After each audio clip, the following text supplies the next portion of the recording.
Okay, today I'm going to answer the question that comes up a lot on YouTube gun channels.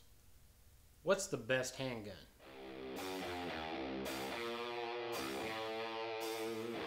Now people will debate for days. Glock, Smith & Wesson, Beretta. But I have a simple answer for you. What's the best handgun? Well, I'm going to take just a minute and tell you the things that are important to me when considering what's the best handgun. Okay guys, to me there's three things that are extremely important when you're trying to decide what the best handgun is. Number one, will you carry it?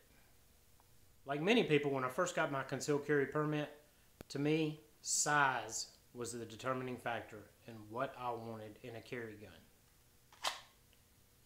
I ended up with the Kel-Tec PF9 almost strictly because of its size.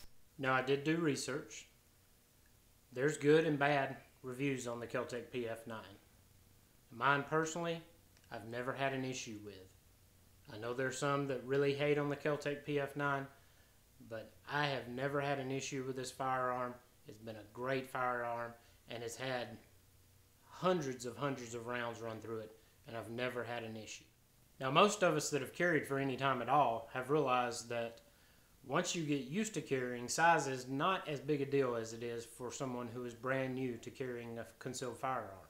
At this point in time, I'm actually comfortable carrying a full-size firearm. This is my Smith & Wesson SW9 VE. Now, when I first started carrying, there is no way I would have been comfortable with a full-size firearm on my hip. But as I've gotten used to carrying, and it's kind of become a way of life for me, I don't have an issue carrying a full-size firearm anymore.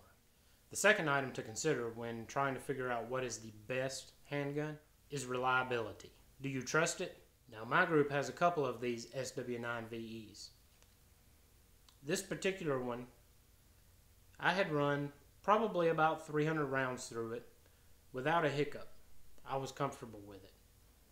Now, we took it out to the range one time, and I was getting repeated light strikes. Quick trip to the gunsmith, he fixed it up for me.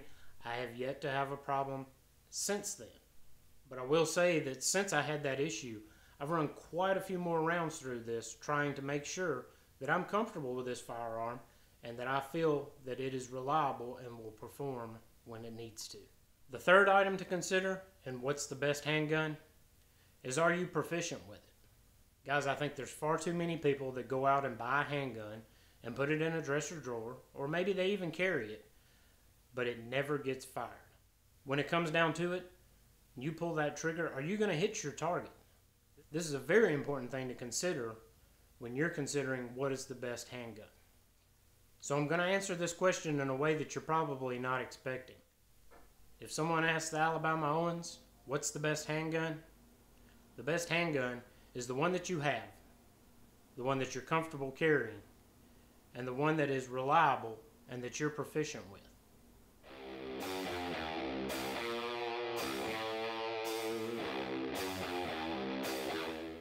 Well, I'm going to take you...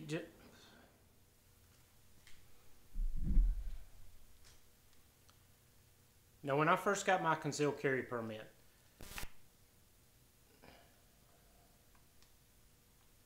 like many people, when I first got my concealed...